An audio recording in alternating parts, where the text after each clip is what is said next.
don't really understand behavior. We take it at face value. If we like it, we reward it. If we don't like it, we punish it. That's kind of what we do in our society. In understanding behavior, we need to understand that it is not to be taken at face value. It is the final expression, it is the final giving off of the combination of how anyone is feeling inside, the emotional internal state. Let's talk about our kids.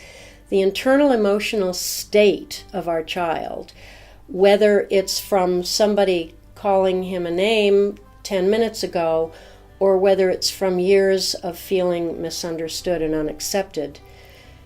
All of that builds up and creates a state.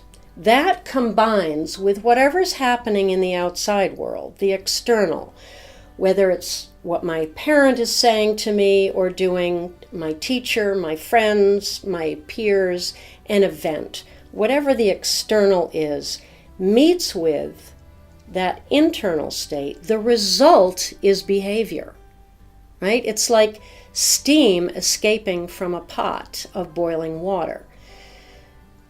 When we take behavior at face value and we don't like that behavior and we punish that behavior, we're adding insult to injury.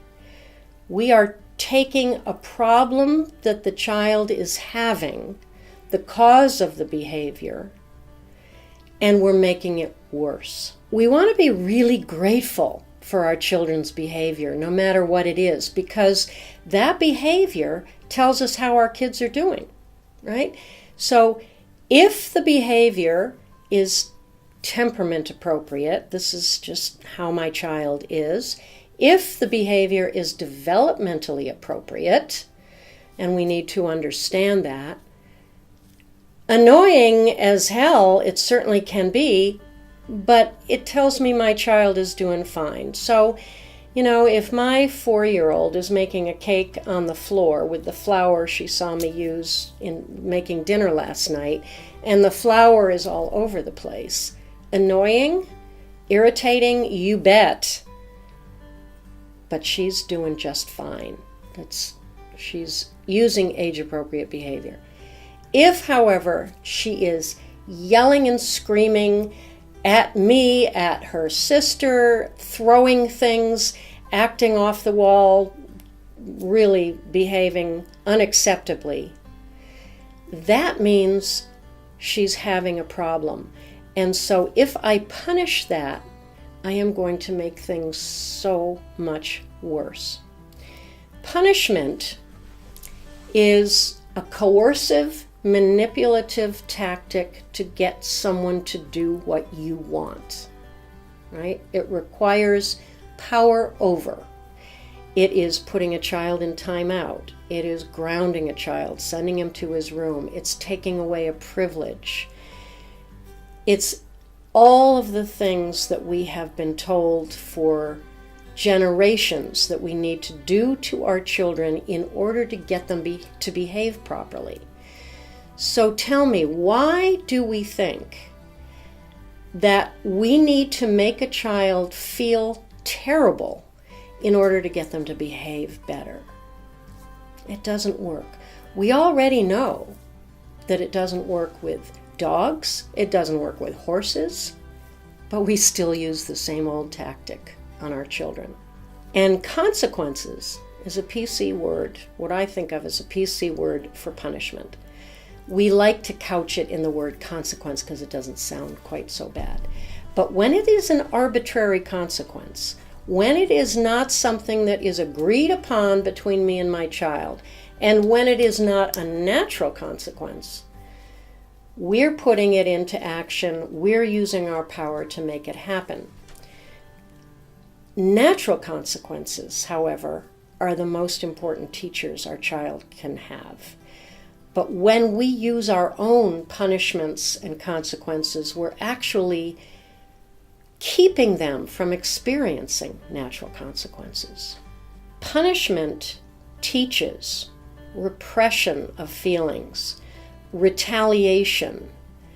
When a child fears getting in trouble, they get defensive, they get sneaky, all kinds of defense modes emerge, ones which seem obvious, fighting back, running away, but ones that don't seem obvious, laughing, acting as if they don't care what you're going to do, blocking their ears.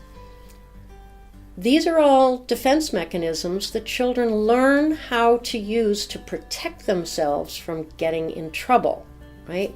So think about it.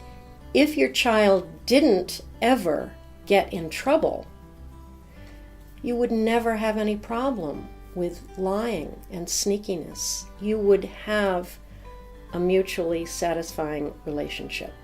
If the behavior is good, we want to reward it. We use sticker charts, we give prizes, we give pizza parties, we give trophies, we give everything under the sun. We give money for doing chores, which is not what an allowance should be used for. We give all kinds of things and privileges if our child does something we want, right? These are rewards. This is the opposite side of the same coin as punishment. When children in a classroom know that other kids are getting rewarded, but they never do, believe me, they feel punished. So rewards undermine the child's internal sense of right and wrong, right? We want our children to behave well because it feels right. When we use reward and punishment, we don't listen to the child. We don't get beneath that behavior to pay attention to what might be causing the behavior, and so we're not solving any problems. We give conditional acceptance. So we are only sending our child the message of acceptance if they do what we want, because we're giving them the external carrot or stick. And most important, we teach our children to fear us. Probably if you think about why you did what your parents wanted you to do, it was out of fear. Do we want to do that? Do we really want to raise our children to fear us? Relationship will be totally gone at that point. If your child fears you, you're not going to hear about all the problems she may be having. We also keep their focus on the carrot or the stick. We keep their focus on the external. Am I doing it right? Am I going to get a prize? Am I going to get rewarded for this? Or am I going to get punished if I do this, which means I've got to make sure my parents don't find out about that.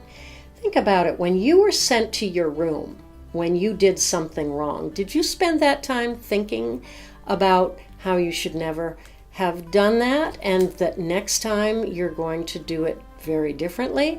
Or did you spend that time in resentment and thinking about how you were going to get away with it next time?